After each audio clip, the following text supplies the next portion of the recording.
أعوذ بالله من الشيطان الرجيم بسم الله الرحمن الرحيم وإذا بدلنا آية مكان آية والله أعلم بما ينزل قالوا إنما أنت مفتر بل أكثرهم لا يعلمون۔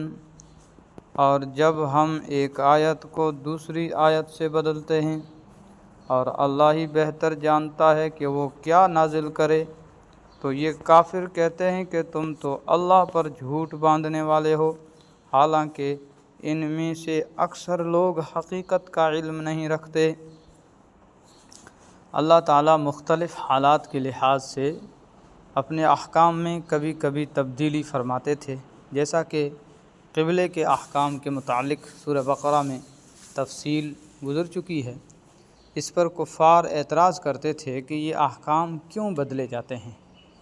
اس سے معلوم ہوتا ہے کہ یہ اللہ کا کلام نہیں بلکہ معاذ اللہ حضرت صلی اللہ علیہ وسلم اپنی طرف سے یہ تبدیلیاں کر رہے ہیں۔ اس آیت میں اس اعتراض کا جواب دیا گیا ہے کہ اللہ تعالیٰ ہی بہتر جانتے ہیں کہ کس وقت کون سا حکم نازل کیا جائے۔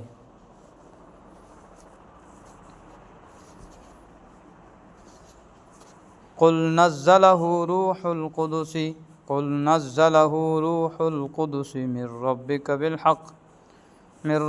بالحق لیثبت الذین آمنوا وہدی وبشریٰ للمسلمین۔ کہہ دو کہ یہ قرآن کریم روح القدس یعنی جبرائیل علیہ السلام تمہارے رب کی طرف سے ٹھیک ٹھیک لے کر آئے ہیں، تاکہ وہ ایمان والوں کو ثابت قدم رکھے اور مسلمانوں کے لیے ہدایت اور خوشخبری کا سامان ہو۔ وَلَقَدْ نَعْلَمُ أَنَّهُمْ يَقُولُونَ إِنَّمَا يُعَلِّمُهُ بَشَرٌ لِسَانُ الَّذِي يُلْحِدُونَ إِلَيْهِ أَعْجَمِيٌّ وَهَذَا لِسَانٌ عَرَبِيٌّ مُبِينٌ۔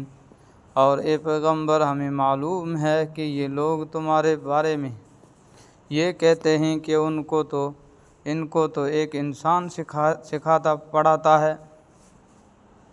یہ پیغمبر ہمیں معلوم ہے کہ یہ لوگ تمہارے بارے میں یہ کہتے ہیں کہ ان کو تو ایک انسان سکھاتا پڑھاتا ہے، حالانکہ جس شخص کا یہ حوالہ دے رہے ہیں اس کی زبان عجمی ہے، اور یہ قرآن کی زبان صاف عربی زبان ہے۔ مکہ مکرمہ میں ایک لوہار تھا جو حضرت صلی اللہ علیہ وسلم کی باتیں دل لگا کر سنا کرتا تھا، اس لیے آپ صلی اللہ علیہ وسلم کبھی کبھی اس کے پاس تشریف لے جایا کرتے تھے، اور وہ کبھی کبھی آپ کو انجیل کی کوئی بات بھی سنا دیا کرتا تھا۔ مکہ مکرمہ کے بعض کافروں نے اس کو بنیاد بنا کر یہ کہنا شروع کر دیا کہ حضرت صلی اللہ علیہ وسلم یہ قرآن اس لوہار سے سیکھتے ہیں۔ یہ آیت کریمہ اس اعتراض کی لغویت کو بیان کر رہی ہے کہ وہ بیچارہ لوہار تو عرب نہیں ہے، وہ بیچارہ لوہار تو عربی نہیں ہے، عجمی ہے، وہ عربی زبان کے اس فصیح و بلیغ کلام کا مصنف کیسے ہو سکتا ہے؟ ان الذين لا يؤمنون بآيات الله لا يهديهم الله ولهم عذاب أليم۔ جو لوگ اللہ کی آیتوں پر ایمان نہیں رکھتے ان کو اللہ ہدایت پر نہیں لاتا، اور ان کے لیے دردناک عذاب ہے۔ انما يفتر الكذب الذين لا يؤمنون بآيات الله واولئك هم الكاذبون۔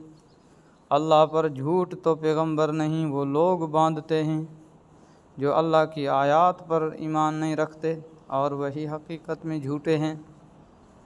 من کفر باللہ من بعد ایمانہ الا من اکرہ وقلبہ مطمئن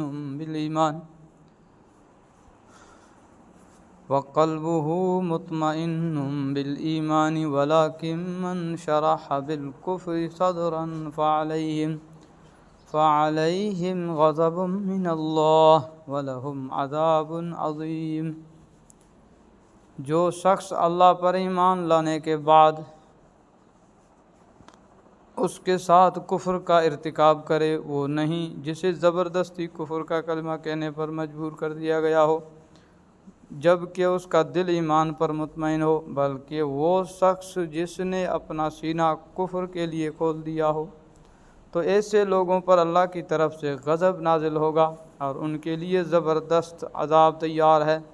یعنی کسی شخص کو جان کا خوف ہو کہ اگر زبان سے کفر کا کلمہ نہیں کہے گا تو جان چلی جائے گی، تو ایسا شخص معذور ہے جبکہ اس کا دل ایمان پر مطمئن ہو، لیکن اللہ تعالیٰ کا غضب اس پر نازل ہوگا جو اپنے اختیار کی وجہ سے کفر کی باتیں کرے۔ ذالک بأنہم استحبوا الحیاۃ الدنیا علی الآخرۃ وأن اللہ لا یہدی القوم الکافرین۔ یہ اس لیے کہ ایسے لوگوں نے دنیا کی زندگی کو آخرت کے مقابلے میں زیادہ محبوب سمجھا، اور اس لیے کہ اللہ ایسے ناشکر لوگوں کو ہدایت تک نہیں پہنچایا کرتا۔ اولئک الذین طبع اللہ علی قلوبہم وسمعہم وابصارہم واولئک ھم الغافلون۔ یہ ایسے لوگ ہیں کہ اللہ نے ان کے دلوں پر، ان کے کانوں پر اور ان کی آنکھوں پر مہر لگا دی ہے، اور یہی لوگ ہیں جو اپنے انجام سے بالکل غافل ہیں۔ لا جرم انہم فی الآخرۃ ھم الخاسرون۔ لازمی بات یہ ہے کہ یہی لوگ ہیں جو آخرت میں سب سے زیادہ نقصان اٹھائیں گے۔ ثم ان ربک للذین ہاجروا من بعد ما فتنوا ثم جاہدوا وصبروا ان ربک من بعدها لغفور رحیم۔ پھر یقین جانو تمہارے پروردگار کا معاملہ یہ ہے کہ جن لوگوں نے فتنے میں مبتلا ہونے کے بعد ہجرت کی، پھر جہاد کیا اور صبر سے کام لیا، تو ان باتوں کے بعد تمہارا پروردگار یقیناً بہت بخشنے والا بڑا مہربان ہے۔ اس آیت میں فتنے میں مبتلا ہونے سے ان صحابہ کی طرف بھی اشارہ ہو سکتا ہے جو مکہ مکرمہ میں کافروں کے ظلم و ستم کا نشانہ بنے۔ پہلے چونکہ کافروں کے بارے میں انجام کا ذکر تھا، تو اس آیت میں نیک مسلمانوں کا اجر بھی بیان فرما دیا گیا ہے، لیکن بعض مفسرین نے یہاں فتنے میں مبتلا ہونے کا مطلب یہ لیا ہے کہ وہ پہلے کفر میں مبتلا ہو گئے، بعد میں توبہ کی۔